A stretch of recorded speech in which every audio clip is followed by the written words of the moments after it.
The blue waters of Kepler 442b had turned red. Elder Kithara floated near the surface of what was once called the Sacred Pool, watching the crimson stain spread across her dying world. Above her, the sky burned with angry orange light as their sun threw deadly fire into space. "The temperature has risen another degree," said Merdan, her youngest advisor. His bioluminescent patches flickered with worry, bright blue pulses that meant fear in the ancient Zelani language of light. "The southern colonies report their breeding pools are already boiling." Kithara closed her three eyes and felt the weight of 3.2 million lives pressing down on her aged shoulders. The Zelani had lived in these oceans for over 50,000 years. They had built beautiful cities beneath the waves, created art from living coral, and developed a peaceful society that valued wisdom over war. Now their star was killing them all. "Have the Skywatchers received any response to our calls for help?" she asked. Mirdan's light patterns dimmed. "Nothing, Elder. We have sent messages to every corner of space for 3 full cycles. No one answers." The Elder Zelani knew why.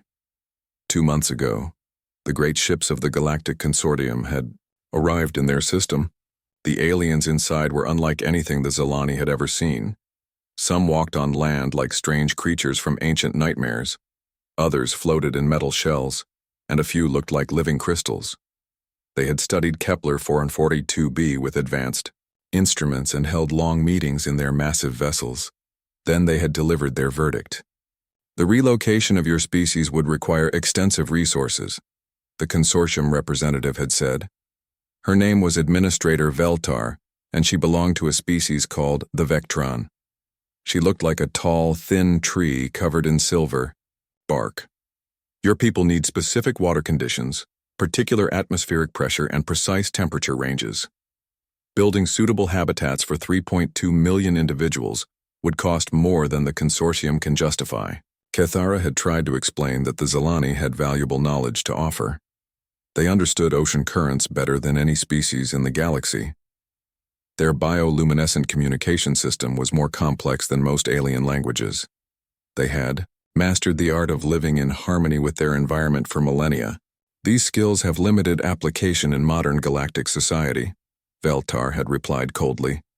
"We will preserve samples of your genetic material and cultural records for future study.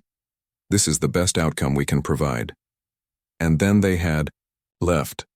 The mighty Galactic Consortium, with all their advanced technology and vast resources, had written off an entire species because helping them would cost too much. A young messenger swam quickly toward the sacred pool, his lights flashing. Urgent patterns. "Elder, Elder, the Skywatchers have detected something." Kithara felt a flutter of hope in her hearts. "Another consortium ship?" "No, Elder. Something different. Something smaller." The Skywatchers station sat on a floating platform in the middle of the great ocean. When Kithara arrived, she found the technicians gathered around their instruments, their bioluminescent patches glowing with excitement and confusion. "Show me," she commanded. The lead technician, Zethan, activated the viewing screen. The image showed a single vessel moving through space toward their world. It was much smaller than the consortium ships, sleek and white with strange markings on its hull. "It sent us a message, Elder," Zethan said. In our own language, he played the recording. A voice spoke in accented but clear Zelani. "This is Captain Sarah Chen of the Earth vessel Endeavor's Dream. We received your distress call. We are coming to help." The room fell silent. After months of being ignored by the galaxy's most powerful civilizations, someone had finally answered their cry for help. "Earth," whispered Merdan. "I have never heard of this species." "Nor have I," Kithara admitted. "But they are coming. That is what matters." The human ship arrived 3 days later. Captain Sarah Chen was unlike any alien the Zelani had ever encountered. She was small compared to most galactic species, with strange fur on the top of her head and skin the color of desert sand. Her eyes were brown and warm, and when she smiled, she showed white teeth. "We're here to help," she said simply as she stood in the specially built water-filled meeting chamber aboard her ship. "Tell us what you need." Cathara studied this strange alien captain. The consortium had sent dozens of officials, all asking about costs and benefits and strategic value. This human asked only how to help. "Our world is dying," Cathara explained.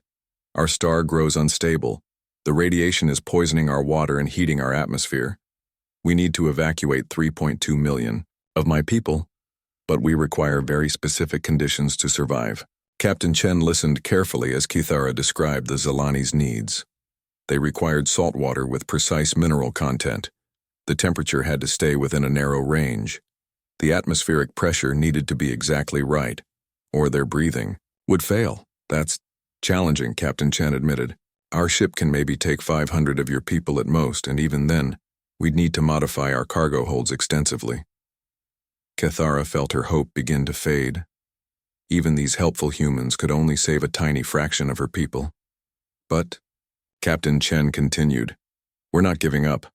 My crew is already working on solutions, and we're going to call for more help." Over the following days, Cathara watched in amazement as the humans threw themselves into the rescue effort with incredible energy. Dr. James Okafor, their scientist who studied alien life, worked around the clock to understand Zilani biology. Engineer Rosa Martinez began tearing apart sections of their ship to build water-filled chambers. Communications officer Liu Wei sent messages to every human ship in space, asking for assistance. "Why are you doing this?" Cathara asked Captain Chen during one of their planning sessions. "The consortium said we have no strategic value. Helping us gives your people nothing in return." Captain Chen looked puzzled by the question. "Does it matter? You need help. We can provide some help. That's enough. But surely your people must consider costs, benefits, practical concerns." "Oh, we do," the captain said with a small smile. "My superiors back on Earth are probably having fits about the expense and the risk. But that's not really the point, is it? When someone is drowning, you don't stop to ask if saving them will be profitable. You just pull them out of the water." This simple statement amazed Cathara. The most advanced civilization in the galaxy had calculated that saving the Zilani wasn't worth the effort. These humans, who seemed to have far less advanced technology, never even thought to make such calculations. Dr. Okafor made an interesting discovery during his studies of Zilani biology. The bioluminescent organs that allowed them to communicate with light could also process certain types of dangerous radiation. In fact, they could neutralize several forms of cosmic radiation that were deadly to most other species, including humans. "This is remarkable," he told Captain Chen. "The Zilani aren't just survivors, they're natural radiation processors. They could be incredibly valuable for deep space exploration and hazardous environment cleanup." But when Captain Chen shared this discovery with Cathara, the elder Zilani was disturbed rather than pleased. "Now you know we have value to your species," she said sadly. "Is that why you will help us?" "No," Captain Chen said firmly. "We're helping you because you need help. What Dr. Okafor discovered is interesting, but it doesn't change anything. Even if you had nothing to offer us, we'd still be here." For the first time in months, Cathara felt something other than despair. These strange humans were unlike any species she had ever encountered. They seemed to operate on principles that made no sense from a practical standpoint, but made perfect sense from the heart. As the days passed and the stellar radiation grew stronger, more human ships began arriving in the system. They came from trade routes, exploration missions, and research stations. None were large or powerful, but each brought supplies and expertise. The humans also did something the consortium had never thought to do. They asked the Zilani what they wanted. "Where would you like to go?" Captain Chen asked. "What kind of world would make you happy?" "We have heard of a water world in the Tau Ceti system," Cathara said. "It has deep oceans and a stable star. But it is far from here, and we know nothing of the politics there." "Then that's where we'll take you," Captain Chen said. "And don't worry about politics. We'll figure that out later." The rescue preparations continued despite growing problems. Equipment failures plagued the makeshift fleet. Food supplies ran low. The radiation from Kepler 442b's dying star interfered with communications and damaged ship systems, but the humans never gave up. When their technology failed, they improvised. When supplies ran short, they shared what they had. When problems seemed impossible to solve, they found new approaches that no one had thought of before. "Your people are remarkable," Merdan told Captain Chen as they watched human engineers welding new support beams into a cargo hold that would house Zilani refugees. "The consortium has resources we could never dream of, but your small fleet has accomplished more in 2 weeks than they did in 2 months. We're stubborn," Captain Chen admitted. "Sometimes that's a weakness. Sometimes it's exactly what you need." The first transport tests were successful. The human ships could indeed carry Zilani passengers safely, though the accommodations were cramped and basic. More importantly, the Zilani's radiation processing abilities helped protect the human vessels from the increasing stellar radiation. "It's like they were designed to be our partners in this," Dr. Okafor marveled. "They can survive radiation that would kill us, and we can provide mobility they lack. Together we can do things neither species could manage alone." But as the rescue fleet prepared for the massive evacuation effort, troubling news arrived. Long-range sensors detected large ships approaching the system, the distinctive energy signatures of Galactic Consortium vessels. "They're coming back," Liu Wei reported, multiple battleships moving fast. Captain Chen stared at the sensor readings with grim determination. The consortium had written off the Zilani as worthless. Now that humans were interfering with that decision, the galaxy's most powerful military force was returning. "How long until they arrive?" she asked. 18 hours, maybe 20. Kethara felt cold fear spread through her body. "They will stop the evacuation. They cannot allow your actions to set a precedent. If word spreads that some species will help those the consortium abandons, then every worthless species in the galaxy might start hoping for rescue," Captain Chen finished. "Yeah, we figured. That might be a problem." She activated the fleet-wide communication system. "All human vessels, this is Chen. Consortium warships are inbound. We have less than 20 hours to get as many Zilani as possible off this world before things get complicated." "Captain," came a voice from the merchant vessel Bright Horizon. "My crew voted. We're staying until every last Zilani is safe, no matter what the consortium brings." Similar messages came from every human ship in the system. No one was leaving. No one was giving up. Kithara watched these incredible aliens prepare to face the galaxy's most powerful military force to protect her people, and she understood something profound. The humans weren't just offering her species transportation to a new world. They were offering something much more valuable and much more dangerous: hope.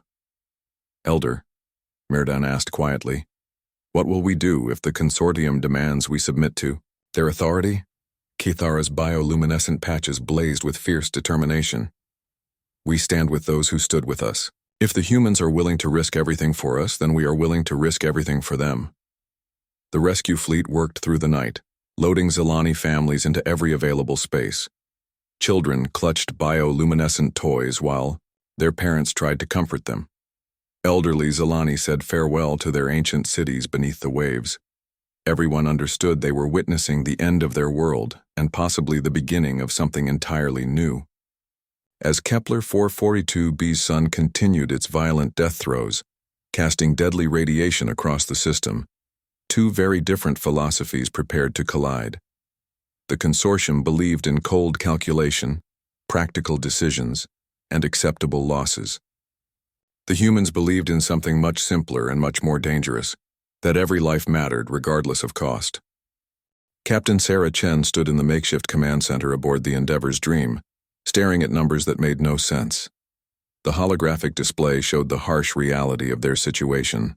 3.2 million Zilani needed evacuation, and the combined human fleet could transport maybe 50,000 at most. Even working around the clock, they would need months to move everyone. They had days at best. "The stellar radiation is increasing faster than predicted," Dr. Okafor reported, his voice tight. "With worry, if the pattern continues, the southern continents will be uninhabitable within a week." Engineer Rosa Martinez wiped sweat from her forehead as she climbed out of a partially flooded cargo hold. "I've got 3 more chambers ready for Zilani. Passengers, but the life support systems are already running at 120% capacity. We push them any harder, and we risk losing everything. Chen nodded grimly. Every human ship in the rescue fleet faced the same problem. They were brave and determined, but they simply didn't have enough resources to save everyone. Captain, Communications Officer Liu Wei called out. I'm receiving a transmission from Earth Command. Priority Alpha encryption. Chen's heart sank. She had been dreading this moment. Put it through to my cabin, privately. Admiral Harrison's weathered face appeared on her personal communication screen minutes later. His expression was stern, and Chen could see other high-ranking officials in the background. Captain Chen, what the hell do you think you're doing? Sir, we responded to a distress call from a species the Galactic Consortium has already evaluated and dismissed. Harrison interrupted. Do you have any idea what kind of diplomatic nightmare you're creating? The consortium has filed formal complaints about human interference in their decisions. Chen felt anger building in her chest. Sir, we're talking about 3.2 million lives. People who will die if we don't help them. People who are not our responsibility, Admiral Harrison replied coldly. Chen, you're a good officer, but you're thinking with your heart instead of your head.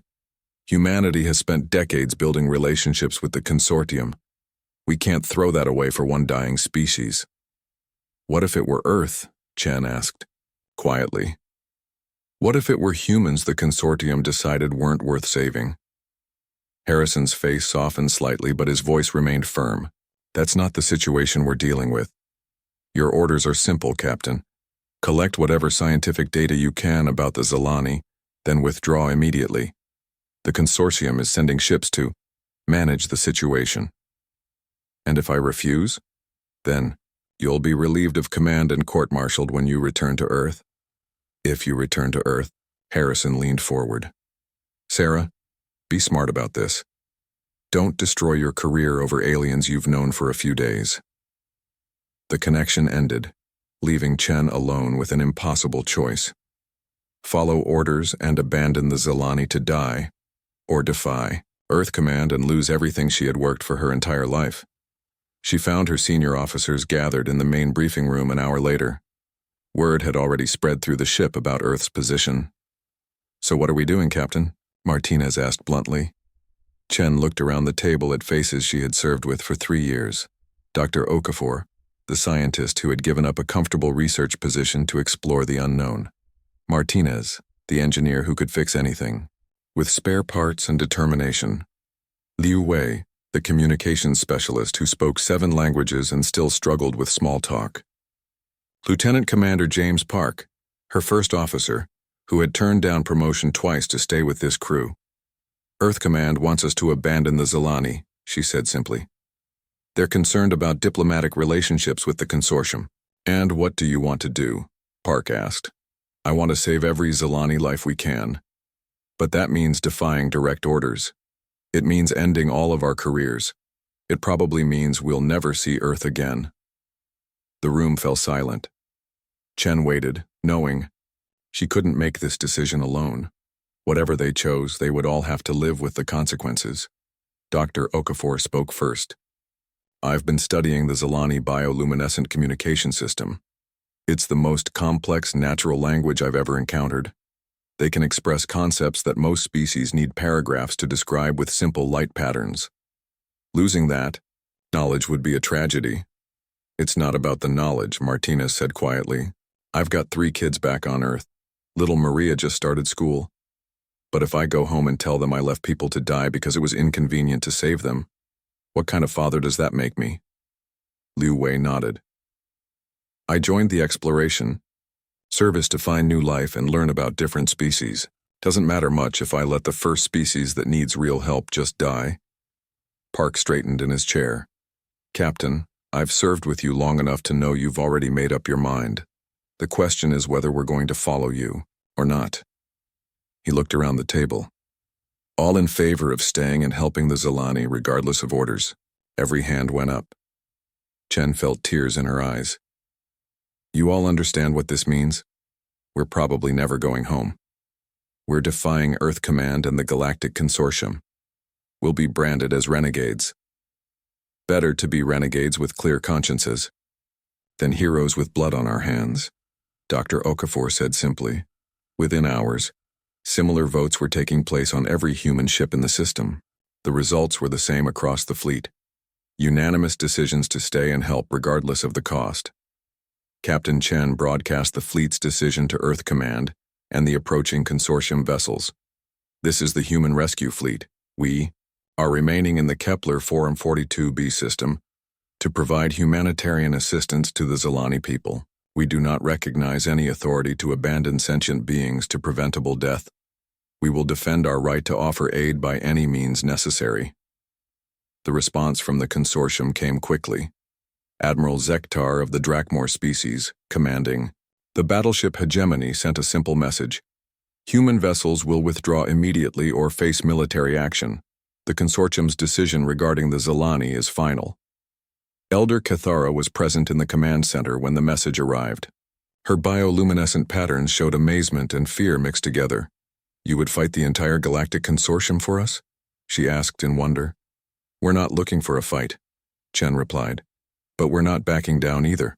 Dr. Okafor had continued his research into Zilani biology despite the growing crisis. His latest discovery was remarkable. The Zilani's radiation processing abilities weren't just defensive. They could actually absorb harmful cosmic radiation and convert it into useful energy. Look at this, he said, showing Chen readings from the past week. Every human ship in the system has seen improved efficiency in areas where Zilani passengers are housed. They're literally making our ships run better just by being aboard. More than that, Martinez added, they've been helping with repairs. Somehow they can sense structural weaknesses in metal that our instruments miss. They've prevented 3 potential hull breaches in the past 2 days. Chen realized the implications immediately. They're not just refugees we're rescuing. They're partners. They have abilities that complement our technology perfectly. This discovery led to a breakthrough in the evacuation planning. Instead of trying to cram as many Zilani as possible into minimal space, the humans began integrating them into ship operations. Zilani passengers helped navigate through radiation storms, assisted with repairs, and even improved communication between ships through their bioluminescent signals. It's like they were designed to work with us, Liu Wei marveled as he watched Zilani children playing in the ship's corridors, their light patterns creating beautiful displays that somehow improved crew morale. But the most important development came from an unexpected source. Elder Cathara requested a private meeting with Captain Chen 3 days before the consortium fleet was due to arrive. I have been in contact with other species, she said without preamble. Chen looked puzzled. Other species? I thought you said no one answered your distress calls. No one answered our calls for help with evacuation, Cathara corrected. But many answered calls for information. Once word spread that humans were actually helping a species the consortium had written off, others became interested. She activated a communication device Chen had never seen before. The holographic display showed dozens of different alien species, all participating in some kind of conference call. Captain Chen, Cathara said formally, allow me to introduce you to the Forgotten. The beings on the display were unlike anything in consortium records. Some appeared to be made of living crystal. Others looked like giant flowers with technological implants. A few seemed to exist as pure energy contained in mechanical bodies. We are species the consortium has deemed economically non-viable, strategically worthless, or evolutionarily obsolete, explained a crystal being whose voice sounded like wind chimes. Some of us were refused membership, others were expelled when we became inconvenient. All of us have been written off as failures. But you survived, Chen said. We survived by helping each other, replied a flower-like creature. When the consortium abandons a species, we try to offer assistance. Usually, it is not enough. We lack the resources for major rescue operations. This time is different, said the crystal being. This time someone else started the rescue. Someone with ships and technology and, most importantly, the will to act. Chen began to understand. You want to help with the Zilani evacuation? We want to help with more than that, the flower creature said. Word is spreading throughout the galaxy that a species called humans is standing up to the consortium, that they refuse to let people die for economic convenience. Species that have been hiding in fear are beginning to hope. Over the following days, ships began arriving in the Kepler 442b system from across the galaxy. They were unlike anything Chen had ever seen. Crystalline vessels that seemed to grow rather than being built, organic ships that pulsed like living, hearts and energy-based craft that looked like captured stars. The Vorthan arrived first. Their crystal ships were fragile but incredibly fast, and they had sensor technology that put consortium equipment to shame. They had been rejected by the consortium as too fragile for military service and too slow for commercial use. The Ashanti came next, their biomechanical vessels resembling giant insects. They were nomadic traders who had been expelled from consortium space for disrupting established commercial networks by offering better prices and service than consortium corporations. The mycelians appeared last, their living ships growing into the system like spaceborne forests. They were plant-based beings who thought in centuries rather than years, dismissed by the consortium as incapable of adapting to modern pace of change. Each species brought unique capabilities. The Vorthan could navigate through radiation storms that would blind other sensors. The Ashanti had incredibly efficient transportation technology adapted for moving large populations quickly. The mycelians offered medical facilities that could treat injuries and illnesses that no other species understood. "This is incredible," Dr. Okafor told Chen as they watched the growing fleet of unusual vessels. Each species has abilities the consortium dismissed as worthless, but together, they're more capable than any consortium fleet I've ever seen. Captain Chen found herself commanding not just a rescue mission, but a revolution. Species that had been scattered across the galaxy by consortium policies were coming together for the first time. They shared technology, resources, and most importantly, hope. The consortium is going to see this as more than just interference, Lieutenant Commander Park warned. They're going to see it as an existential threat. If word spreads that their rejects are successfully working together, then every species they've ever written off might start demanding better treatment, Chen finished. "Yeah, I figured that out too." Elder Cathara watched the preparations with amazement. "You have created something beautiful here, Captain Chen, but also something very dangerous." "Sometimes those are the same thing," Chen replied. The evacuation accelerated dramatically with the new arrivals. Vorthan sensors identified safe passage routes through the intensifying radiation. Ashanti transport pods moved Zelani families efficiently between ships.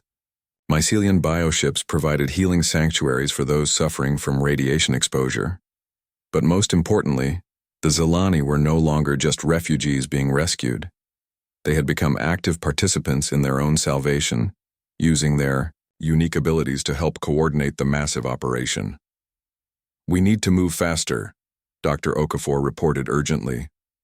"The stellar activity is accelerating. Our latest models show the star could go supernova weeks earlier than predicted." Chen nodded grimly. They had managed to evacuate nearly 800,000 Zelani in the past week, but that left more than 2 million still in danger. And now the consortium fleet was only 2 days away. "Captain," Liu Wei called out, "I'm receiving a transmission from the lead consortium vessel. Admiral Zektar wants to speak with you directly." The Drakmor Admiral appeared on the main screen, a tall reptilian being covered in natural armor plating. His species was known throughout the galaxy for their military prowess and absolute loyalty to consortium authority. "Captain Chen," he said in perfect, emotionless English, "you are harboring illegal aliens and interfering with consortium policy. You have assembled a fleet of rejected species in direct violation of galactic security protocols. Surrender immediately, and your crews will be treated leniently." Chen stepped forward. "Admiral Zektar, we are conducting humanitarian rescue operations for a sentient species facing extinction.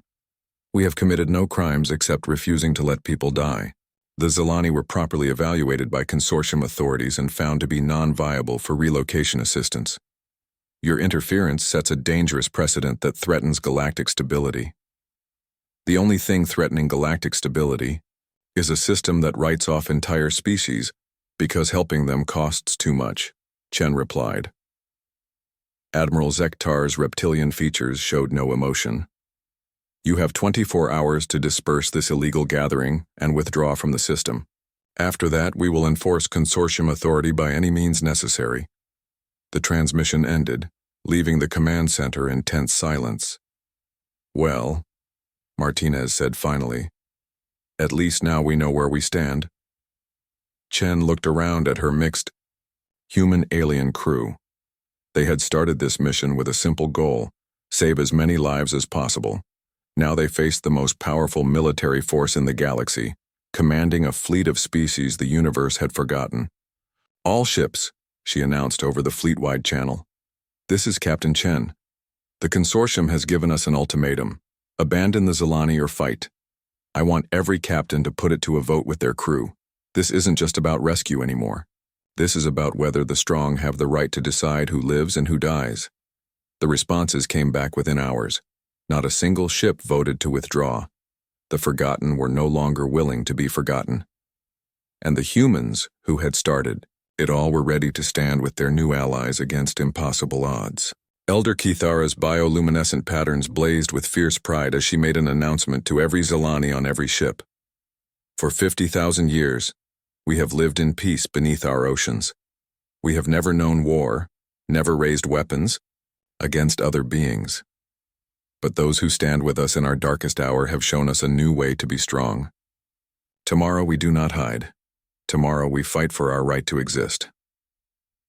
The stage was set. In less than 24 hours, a ragtag fleet of humans and galactic rejects would face the might of the consortium military. The battle would determine not just the fate of the Zilani, but whether compassion or calculation would define the future of the galaxy. Admiral Zektar stood on the bridge of the hegemony, studying the sensor readings with growing confusion. The reports from his scouts made no sense. Instead of the small human fleet they had expected to find, the Kepler 442b system was filled with dozens of vessels from species that shouldn't exist. Confirm these readings, he ordered his sensor officer. Confirmed, Admiral. We have identified Vorthon crystal ships, Ashanti biomechanicals, mycelian growth vessels, and at least 6 other species classified as extinct or expelled from consortium space. Zektar's clawed hands gripped the command rail tighter. In his 40 years of military service, he had never seen anything like this. The species filling the system were failures, evolutionary dead ends, economic disasters, strategic liabilities that the consortium had rightfully abandoned. They should have died out quietly in the dark corners of space, not gathered together in some impossible alliance. How many ships total? He asked. Over 200, sir, and more are arriving every few hours. The Drakmor admiral felt something he rarely experienced: uncertainty. His battle group consisted of 12 of the most advanced warships in the galaxy, crewed by elite consortium forces. On paper, they could destroy the entire enemy fleet without significant losses. But something about the situation felt wrong. Sir, his communications officer reported, we're receiving multiple transmissions from the Allied fleet. They're not military communications. They appear to be civilian coordination frequencies. Medical updates, supply distributions, evacuation, progress reports. They're still trying to rescue the Zilani? Zektar asked in amazement. Yes, sir. Even with our fleet bearing down on them, they're continuing evacuation operations. Zektar tried to understand the tactical thinking behind such a decision. Any competent military commander would have abandoned the rescue operation to focus on defensive preparations. These aliens were either completely incompetent or operating under principles he couldn't comprehend. Captain Sarah Chen stood in the Endeavor's Dream Command Center, watching the consortium battle fleet take positions around the system. The enemy ships were beautiful and terrifying, sleek vessels bristling with advanced weapons, their hulls gleaming with energy shields that could deflect anything the human fleet might throw at them. They're not moving to attack positions, Lieutenant, Commander Park observed. They're forming a blockade. Dr. Okafor looked up from his analysis station. They want to contain us. If we can't leave the system, they can take their time destroying us or forcing surrender. How many Zelani are still on the planet? Chen asked. About 1.8 million, Engineer Martinez replied. We've been moving them faster than ever, but the radiation levels are making surface operations more dangerous every hour. Chen nodded grimly. Even if they worked without stopping, they needed at least another week to evacuate everyone. The consortium clearly wasn't going to give them that long. Captain, Liu Wei called out. I'm receiving a transmission from one of the Vorthon crystal ships. Captain Synthara wants to speak with you. The holographic display showed a being that looked like a living diamond, her crystalline structure refracting light into beautiful rainbow patterns. When she spoke, her voice sounded like music. Captain Chen, my sensors have analyzed the consortium fleet. Their ships are powerful, but they have a weakness. What kind of weakness? Chen asked hopefully.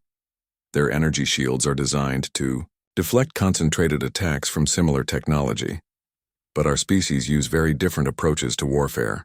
Fourth-hand crystal resonance, Ashanti bioelectric pulses, mycelium spore clouds. None of these work the way consortium weapons do. Park leaned forward with interest. You're saying their shields might not be effective against unconventional attacks? More than that, Synthara replied. Consortium battle doctrine assumes they're fighting enemies with similar capabilities and strategies. They've never faced a combined force of species they consider primitive or obsolete. A new voice joined the conversation as Captain Morden of the Ashanti vessel Swarm Dancer appeared on the display. The insectoid being clicked his mandibles in what Chen had learned was their equivalent of laughter. The Great Consortium believes we were expelled for being disruptive to commerce, he said. What they never understood was that we were disruptive, because we found better ways to do everything. Our ships, our weapons, our tactics, all superior to theirs but different enough that they couldn't comprehend the advantages. Elder Cathara entered the command center, her bioluminescent patterns glowing with determination. Captain Chen, I bring word from my people. The final transport shuttles are loading now. We will have everyone off the surface within 6 hours. That's cutting it close, Chen said. The consortium fleet will find us ready, interrupted Captain Felthara of the mycelium bioship Growing Light. The plant being's voice was slow and deep like wind through ancient forests. My species thinks in centuries, not moments. We have been preparing for this confrontation since the consortium first rejected us 80 years ago. Chen looked around at the diverse group of beings who had somehow become her allies. Each species brought unique capabilities that the consortium had dismissed as worthless. Together, they might actually have a chance. All right, she said. Let's coordinate our defense. But remember, our primary goal is still protecting the evacuation. We're not trying to win a war here, we just need to buy time. The battle began at dawn on Kepler 442b. Though the concept of dawn had little meaning on a world whose star was dying in violent bursts of radiation. Admiral Zektar opened with a standard consortium intimidation tactic, a massive display of firepower aimed at empty space, designed to demonstrate his fleet's overwhelming superiority. Brilliant energy beams lit up the darkness between the stars, and the explosions could be seen from the planet's surface. Attention all vessels, he broadcasted on all frequencies. You have witnessed a fraction of our military capability.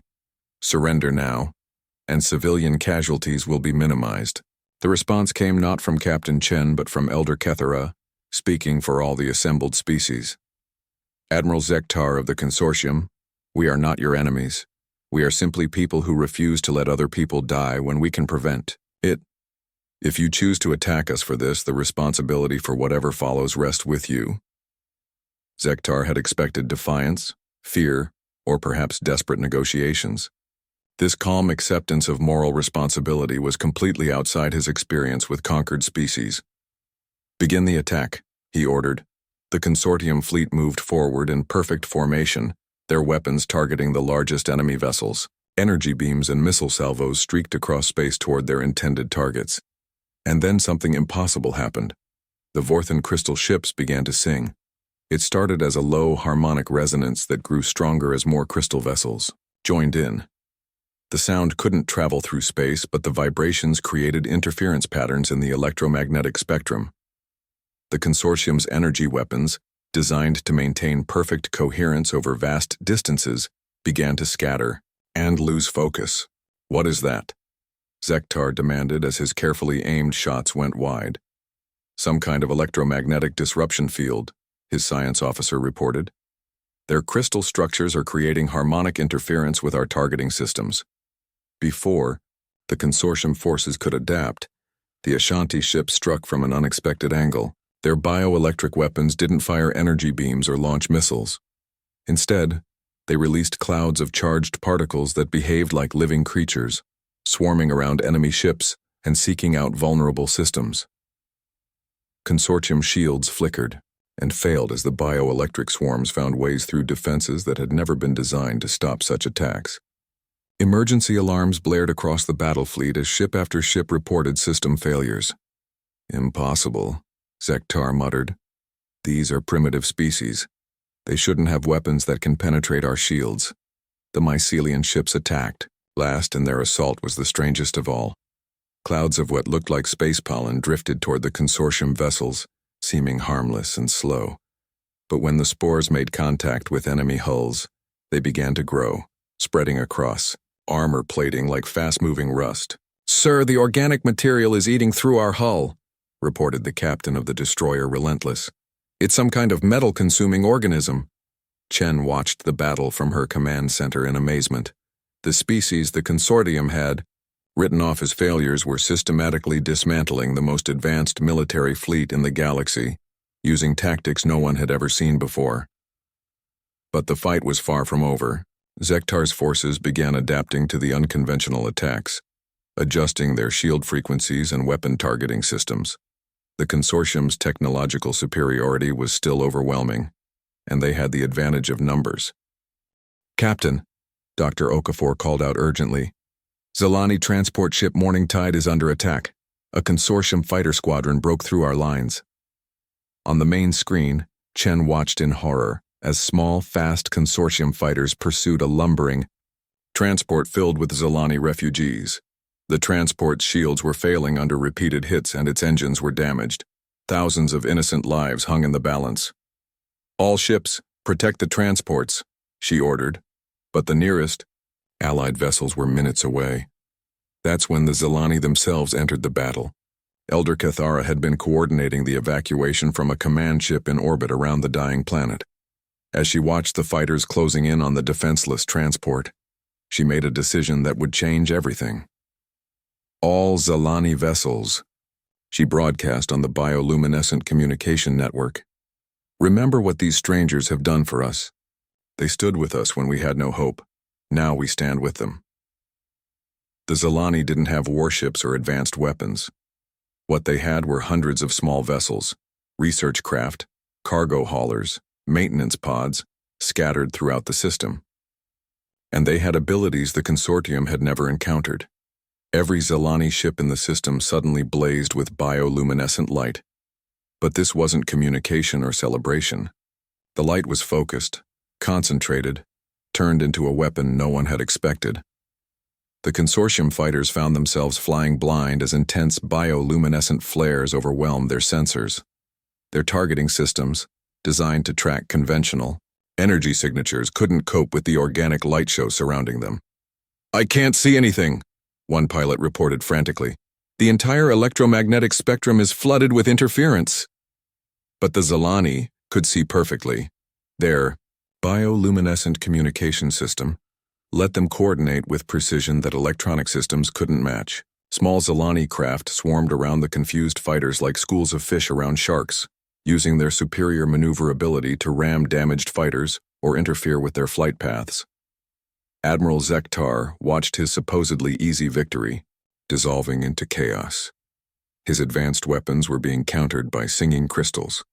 His impenetrable shields were failing against biological attacks. His elite pilots were being outmaneuvered by refugee civilians using abilities he didn't even understand. "Sir," his tactical officer reported, "we're losing ships. The enemy fleet it's like nothing in our databases. Every species is using completely different technology, and our systems can't adapt fast enough to counter them all.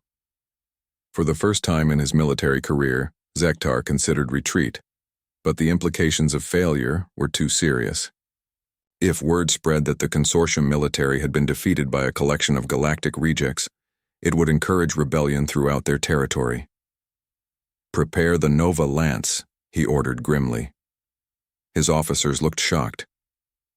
The Nova Lance was a planet-killer weapon designed to destroy entire worlds. Using it against a refugee fleet was a war crime of unimaginable proportions. "Sir, there are millions of civilians in the system. There are also rebels and terrorists who threaten the stability of galactic civilization," Zektar replied coldly. "Document this as a necessary action to prevent the spread of anti-consortium insurgency." Captain Chen's worst fears were realized when her sensors detected the massive energy buildup aboard the hegemony. "They're charging a planet-killer weapon," she announced to the fleet. "All ships, emergency scatter pattern. Try to get as many transports clear as possible." But Elder Kethera had a different idea. "No," she said firmly. "We do not run.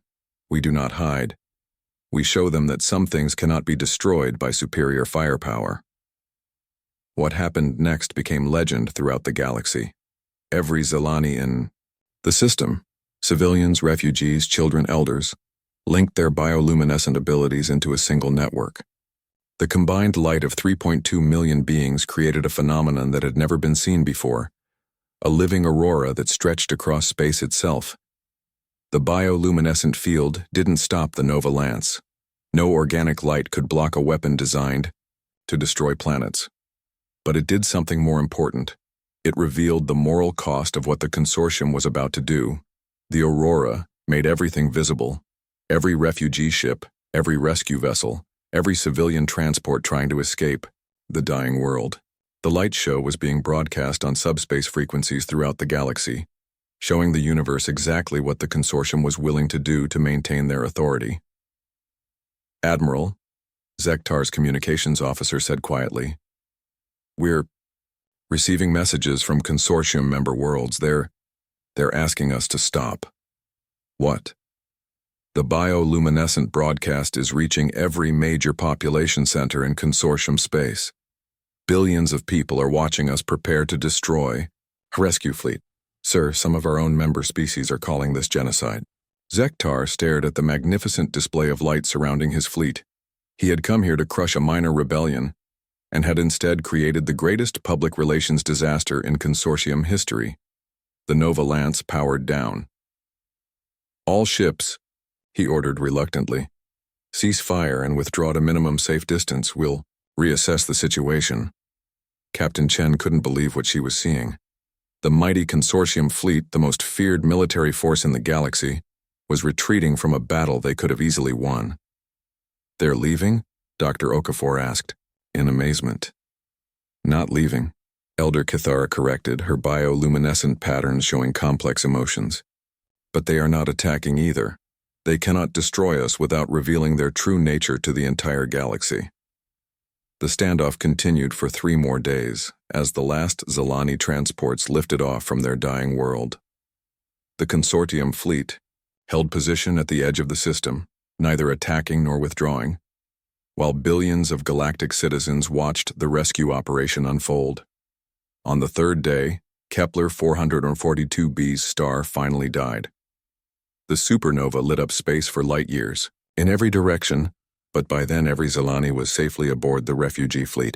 3.2 million lives had been saved by species the galaxy had written off as failures. Admiral Zektar received new orders as the rescue fleet prepared to leave the system. Allow them to depart, but monitor their movements.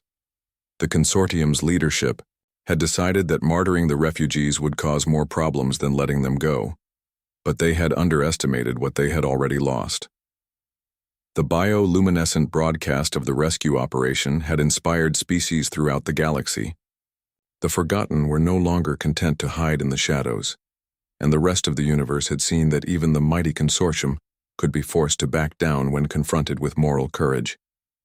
As the combined fleet of humans and their allies prepared to jump to hyperspace, Captain Chen realized they had started something that could never be stopped. They had set out to save one species and had instead planted the seeds of galactic revolution. Elder Cathara joined her in the command center as they watched Kepler 442b's death throes through the rear sensors. "Your people have a saying," the Elder Zilani said, "about standing with others in dark times."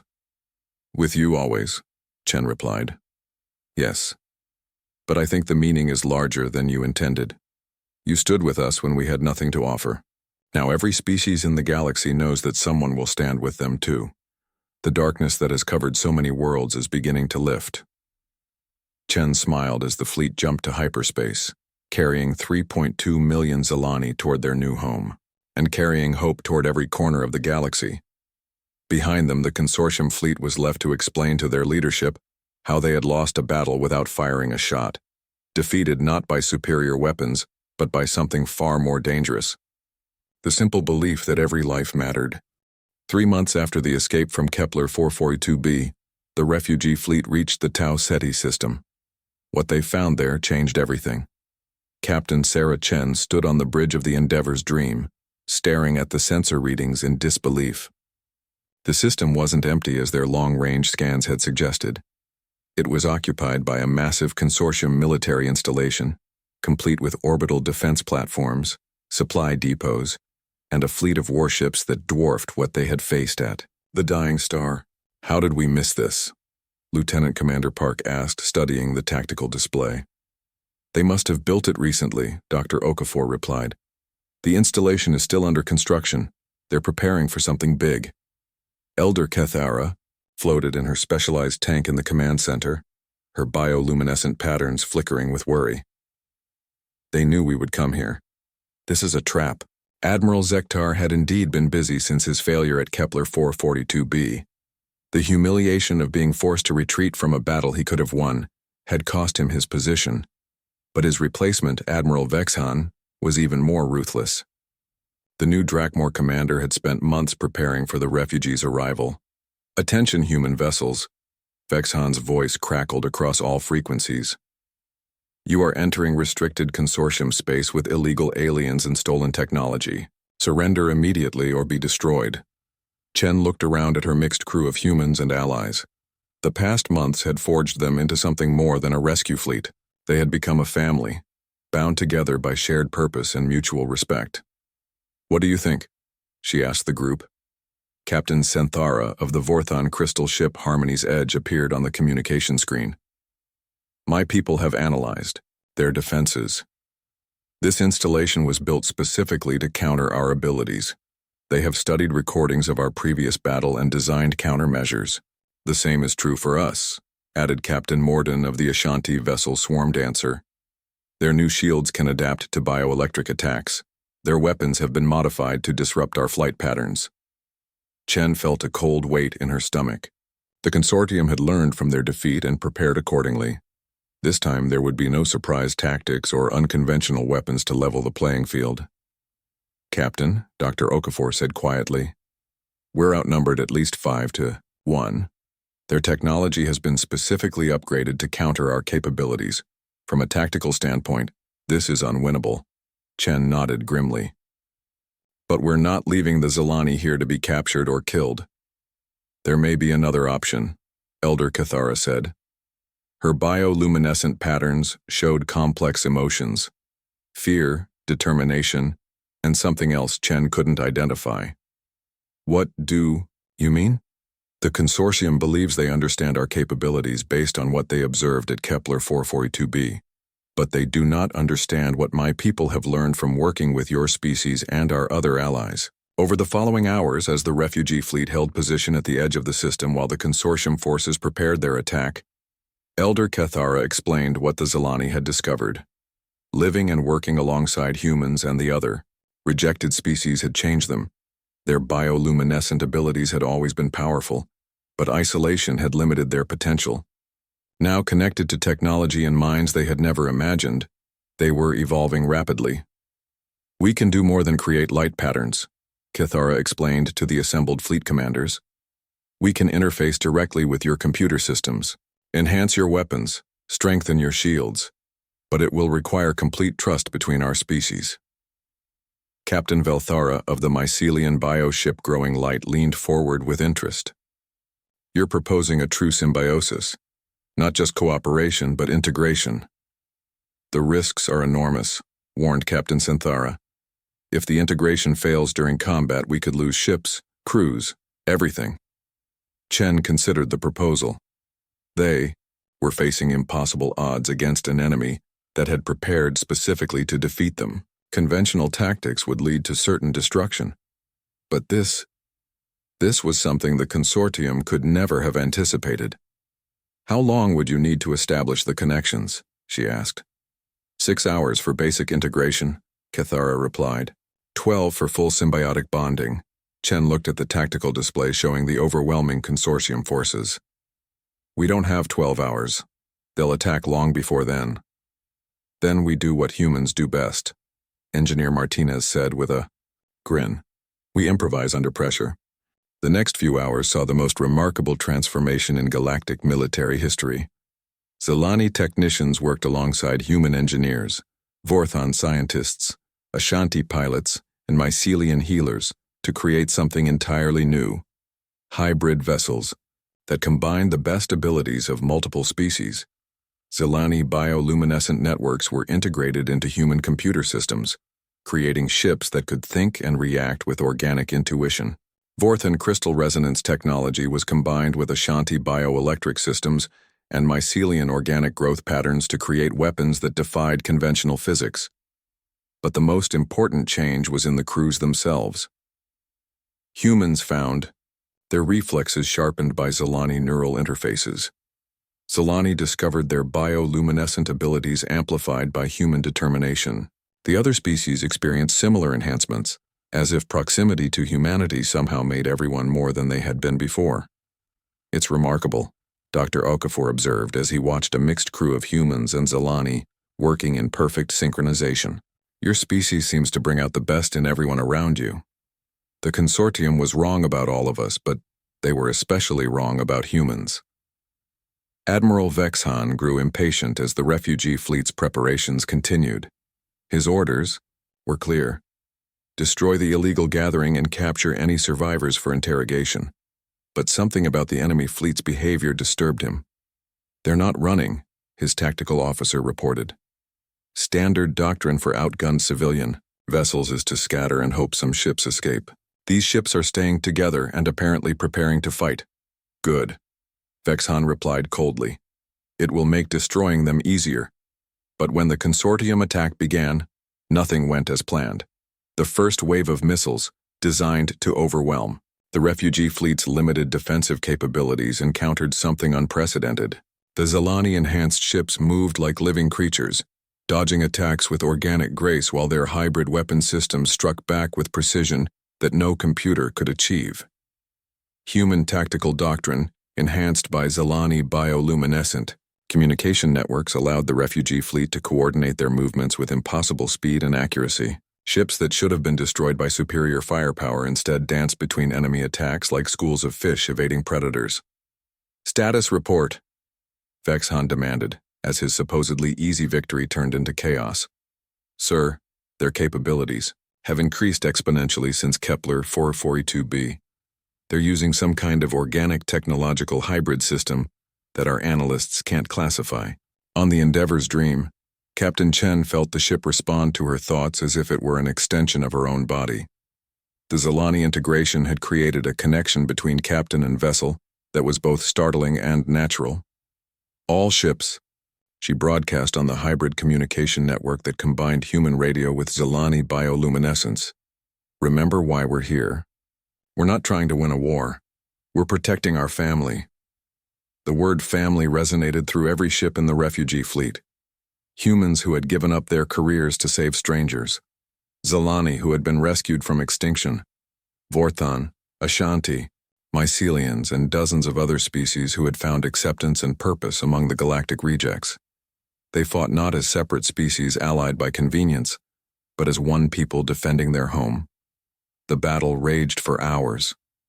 The consortium forces had every advantage. Superior numbers, better weapons, stronger shields, tactical positions, but they were fighting an enemy that operated outside every paradigm they understood. Ships that should have been destroyed continued, fighting with mycelian organic repair systems constantly rebuilding damaged sections. Weapons that should have missed their target struck with Zilani-enhanced accuracy. Defensive formations that should have collapsed held together through human stubbornness and alien innovation. "This is impossible," Admiral Vexhan muttered as he watched his fleet take casualties while the refugee vessels seemed to grow stronger with each passing hour. They're using technology that doesn't exist. What he didn't understand was that they weren't using technology at all, not in any way. The consortium recognized. They were using something far more powerful. The willingness of different species to trust each other completely, to share their greatest strengths and accept help with their greatest weaknesses. The turning point came when the consortium deployment, a weapon they had been saving, a massive energy cannon designed to destroy multiple ships with a single shot. The weapon charged up slowly but generated enough power to vaporize anything in its path. Captain Chen saw the energy build up on her sensors and knew there was no way to avoid the attack. The weapon was too powerful, the targeting too precise. At least 50 refugee ships would be destroyed in a single devastating blow. "All ships in the target zone," she broadcast. "Emergency scatter pattern. Try to minimize casualties." But Elder Cathara had a different plan. Was greater than the sum of its parts. The energy beam held against the bioluminescent shield for long moments, creating a spectacular display of light and power that could be seen throughout the system. Then, slowly, the beam began to bend, redirected by the living shield back toward its source. The consortium flagship Dominion barely had time to raise emergency shields before its own weapon struck it. The massive dreadnought, designed to be invulnerable to any attack, was crippled by the reflection of its own power. Admiral Vexhan found himself in command of a damaged flagship, facing an enemy that had just demonstrated the ability to turn his most powerful weapons against him. For the first time in his military career, he felt something approaching fear. "Sir," his communications officer reported, "we're receiving a transmission from the enemy fleet. It's from a human captain." Captain Chen's image appeared on the Dominion's main screen. She looked tired but determined, and behind her, Vexhan could see crew members from multiple species working together in perfect harmony. "Admiral Vexhan," she said calmly, "you came here to destroy us because we refuse to let people die. You've seen what we're capable of when we work together. You can continue this fight and lose more ships, or you can let us pass peacefully to establish our colony." "You think you can threaten the consortium?" Vexhan replied angrily. "We're not threatening anyone," Chen said. "We're just showing you that there's a different way to do things. Your people rule through fear and force. We've learned to lead through hope and cooperation. Which approach do you think will last longer?" Before Vexhan could respond, his communications officer interrupted. "Sir, we're receiving messages from throughout consortium space. The battle is being broadcast on subspace networks. Civilian populations on dozens of worlds they're demanding that we cease hostilities." Vexhan stared at the tactical display in growing horror. The refugee fleet wasn't just winning the battle, they were winning the hearts and minds of the galaxy. Every species that watched the broadcast saw the same thing. A group of rejected people standing together against impossible odds, protecting each other through cooperation rather than domination. "Admiral," Chen continued, "your own people are telling you to stop. How long can you maintain authority through force when your citizens would rather follow our example?" The Admiral looked around his bridge at officers who were no longer meeting his gaze. The consortium's strength had always been based on the belief that they were superior to other species, that their way was the only way that worked. But the refugee fleet had proven that wrong in the most public way possible. "All ships," Vexhan ordered reluctantly, "cease fire and withdraw to holding positions." The battle was over. The refugee fleet had not only survived, but had dealt a devastating blow to the consortium's reputation. More importantly, they had proven that different species could work together as equals, creating something stronger than any single civilization.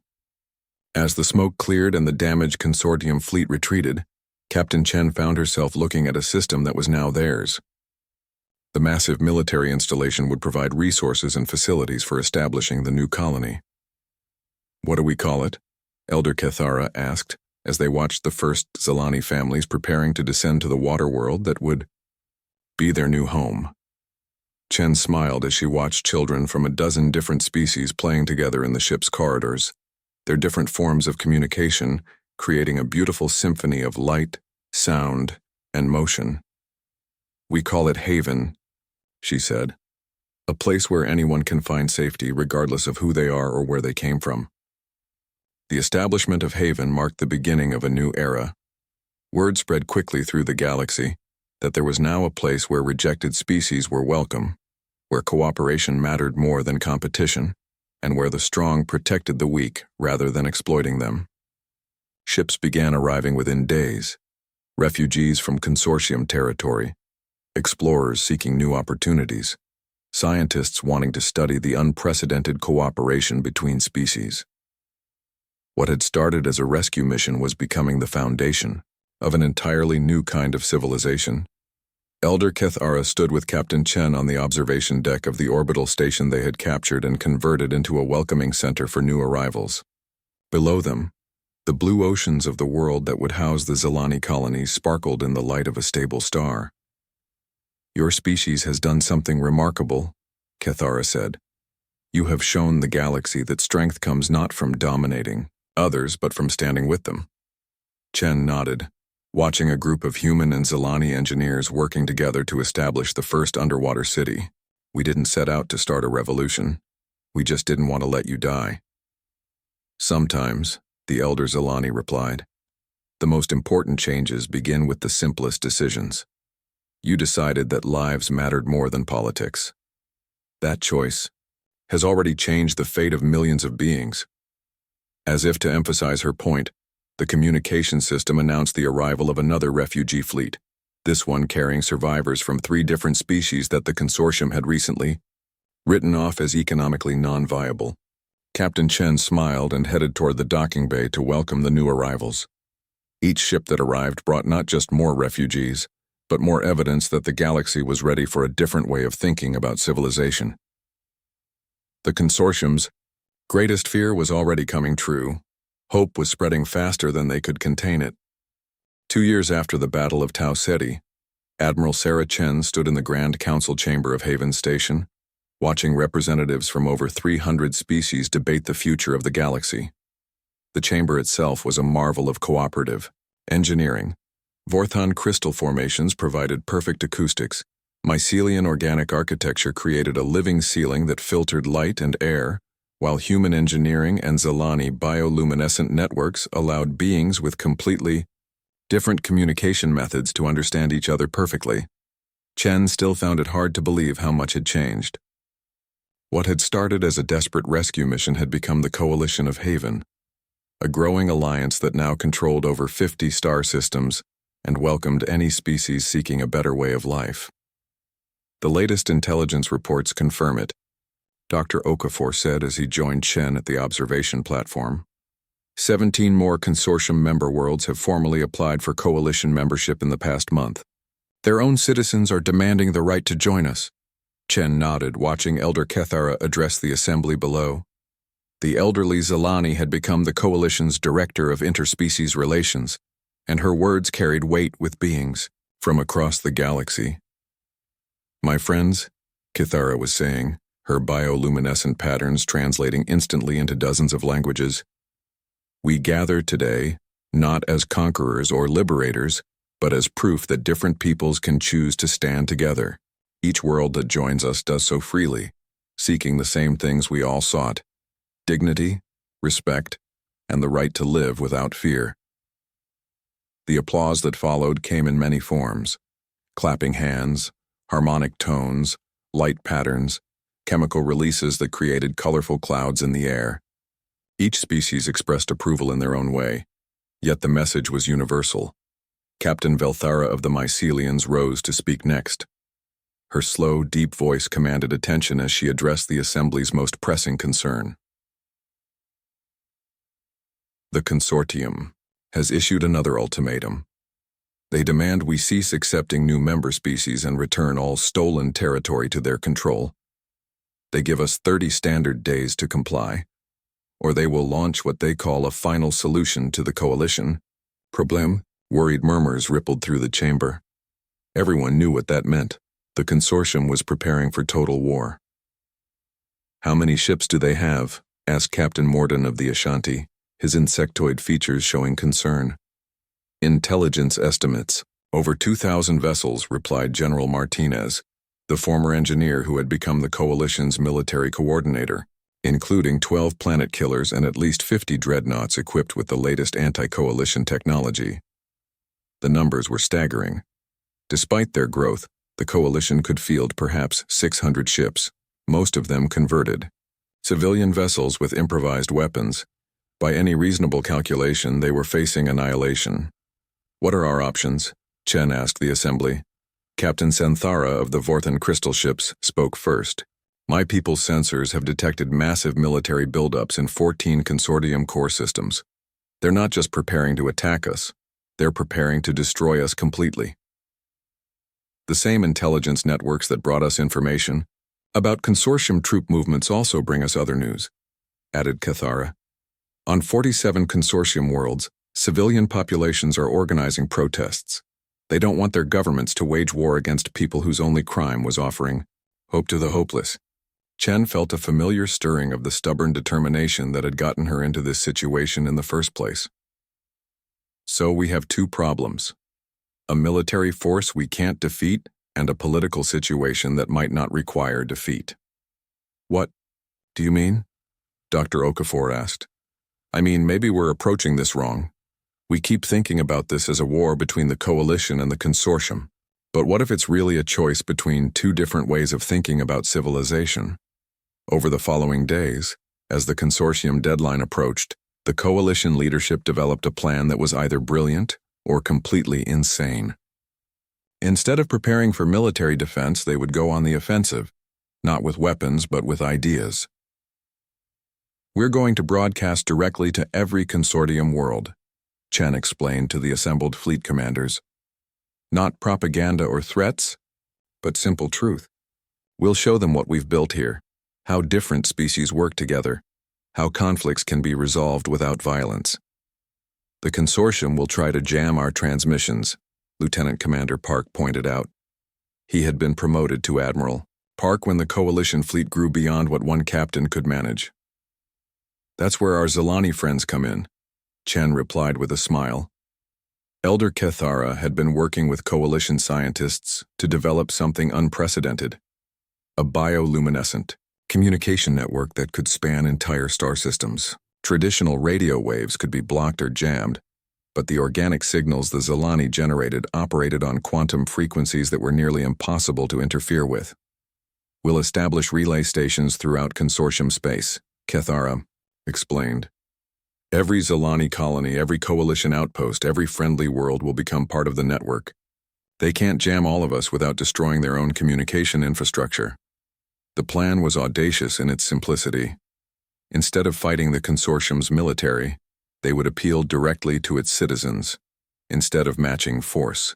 With force, they would offer hope against fear. But first, they had to survive the coming assault. 3 weeks before the consortium deadline, Admiral Vexhan arrived in the Tau Ceti system commanding the largest battle fleet in galactic history. The Dominion had been repaired and upgraded, joined by vessels from every major consortium military force. The combined armada stretched across space like a mechanical constellation. This is Admiral Vexhan of the Galactic Consortium. His voice boomed across all frequencies. By order of the High Council, this illegal gathering will disperse immediately. Any vessel that fails to surrender will be destroyed without further warning. The response came not from Admiral Chen, but from an unexpected source. A 12-year-old Zilani named Kethini, Elder Kithara's great-niece, who had become something of a celebrity throughout coalition space for her brilliant bioluminescent artwork. Admiral Vexhan, the child said in her musical voice. My name is Kethini. I was born on the refugee ships during our escape from Kepler 442b. I want to know why you think it's wrong for different people to be friends and help each other. The question, broadcast across the galaxy through the bioluminescent network, was simple enough for a child to understand but profound enough to shake governments. On consortium worlds, citizens gathered around their communication devices to hear how their military would respond to a child's innocent question. Vexhan was silent for a long moment. How do you explain to a child that political stability requires maintaining the established order? How do you justify preparing to destroy a civilization that welcomes refugees and promotes cooperation? Little one, he finally replied, the universe is more complicated than you understand. Sometimes difficult decisions must be made to protect everyone's security. But whose security are you protecting? Cathini asked. The coalition has never attacked anyone. We just help people who need help and welcome anyone who wants to join us. How does that threaten security? Across consortium space, citizens were asking the same question. On 47 worlds, protest demonstrations had grown into planet-wide movements demanding that their governments refuse to participate in the assault on the coalition. But the consortium leadership had committed too much to back down now. If the coalition succeeded, it would prove that their way of governing was not only wrong but unnecessary. They had to destroy the alternative before it inspired total rebellion. The battle began with the largest display of military power in galactic history. 2,000 consortium warships opened fire simultaneously, their combined energy output capable of destroying entire solar systems. The attack was designed to be so overwhelming that resistance would be impossible. Instead, something unprecedented happened. As the massive barrage of energy weapons and missiles streaked toward the coalition fleet, every Zelani in the Tau Ceti system, all 3.2 million of them, linked their bioluminescent abilities into a single network. But they weren't trying to create shields or weapons, they were creating art. The combined bioluminescence of millions of beings created a light show that spanned the entire star system. Patterns of incredible beauty danced between the stars, telling the story of the coalition's formation, the rescue from Kepler 442b, the cooperation between species, the welcome given to refugees. The consortium weapons struck their targets, but something extraordinary happened. The coalition ships didn't just defend themselves. They transformed the attack into something beautiful. Forthan crystal hulls sang, with harmonic frequencies that turned destructive energy into pure music. Ashanti bioelectric systems converted weapons fire into stunning electrical displays. Mycelian organic armor absorbed impacts and bloomed into spectacular flower formations that spread across the hulls of damaged ships. Every weapon fired at the coalition was transformed into art, music, or light. The galaxy watched in amazement, as the most devastating military assault in history became the most beautiful display of creation. And Admiral Vexhan, the crystal being said, her musical voice carrying across all frequencies, you are welcome to join us. Your species, your people, your own personal history. None of that matters. If you choose to stand with us instead of against us, we will welcome you with open arms. For a moment, Vexhan felt something he had never experienced: doubt. What if the coalition was right? What if strength really did come from cooperation instead of domination? What if he had spent his entire life serving a system that was fundamentally wrong? But pride and conditioning ran too deep. I am a Drakmor warrior, he replied. I do not surrender to inferior species. Then you misunderstand what we're offering, Elder Kithara said gently. We're not asking you to surrender. We're asking you to come home. The final phase of the battle was brief and decisive. The handful of ships that remained loyal to Admiral Vexhan found themselves hopelessly outnumbered by their own former allies. Coalition vessels, crewed by mixed species working in perfect harmony, stood alongside consortium defectors who had chosen hope over fear.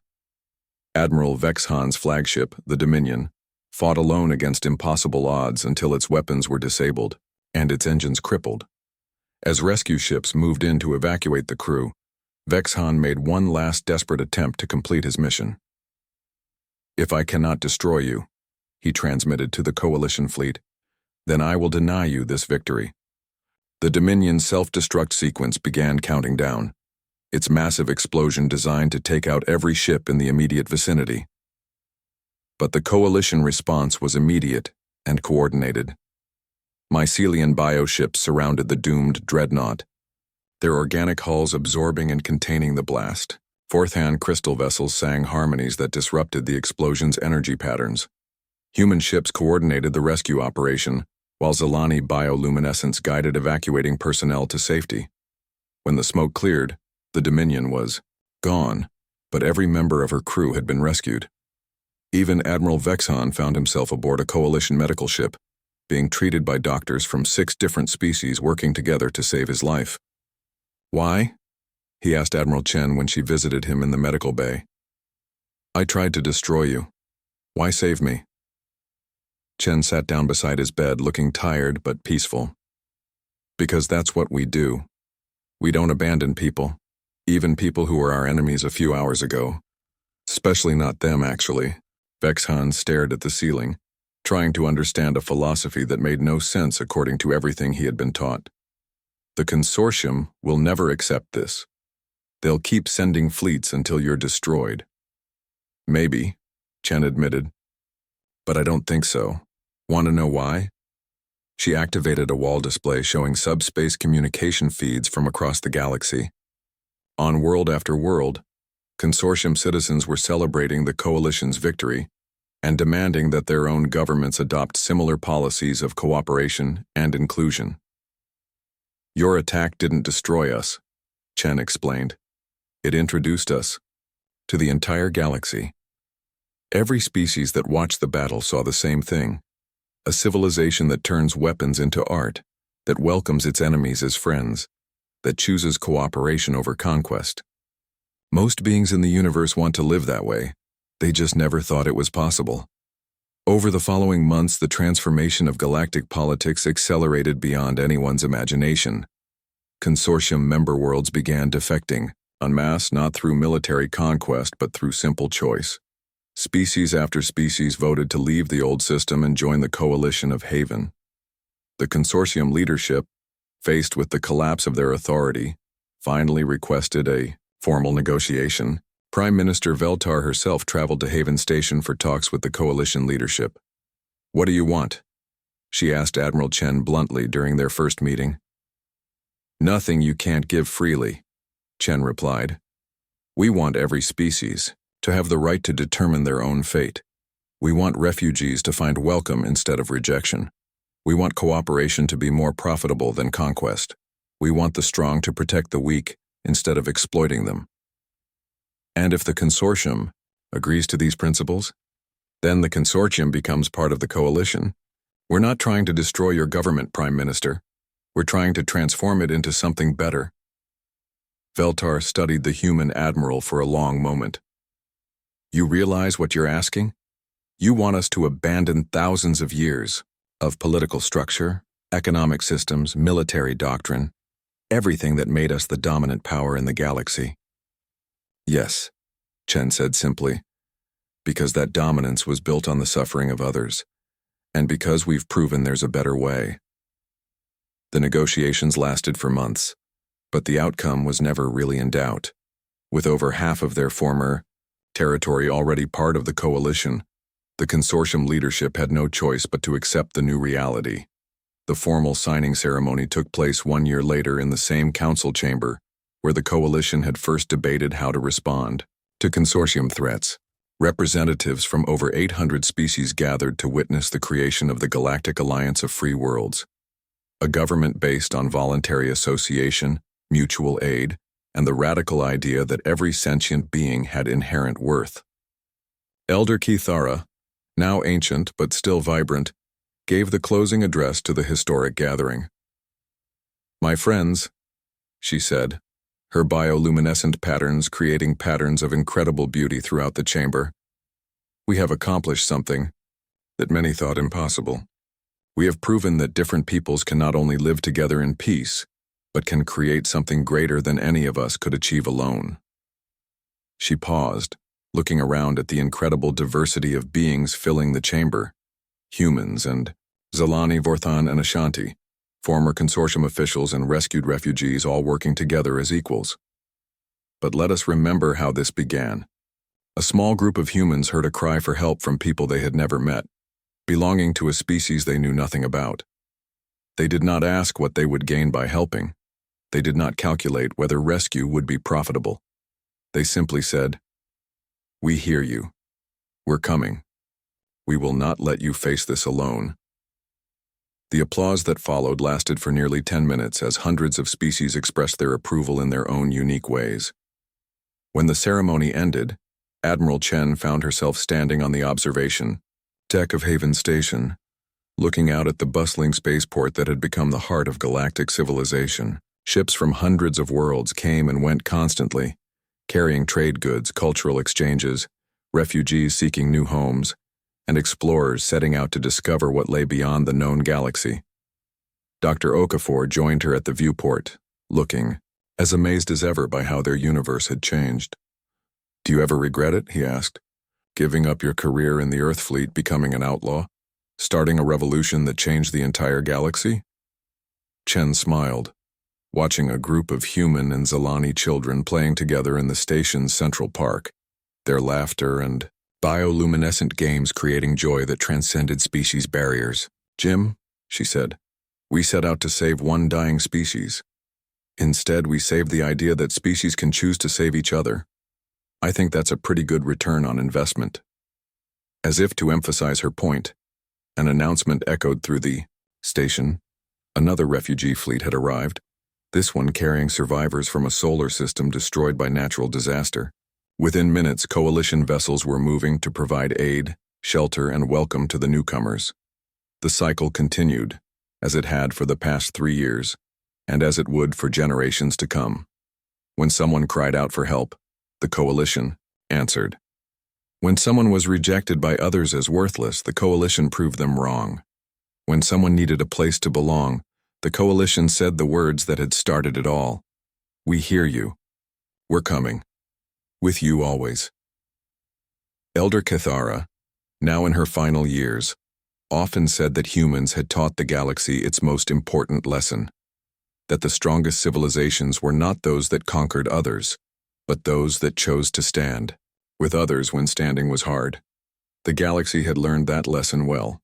In star systems across the known universe, species that had once been enemies now worked as partners. Refugees found homes. The weak were protected. The forgotten were remembered.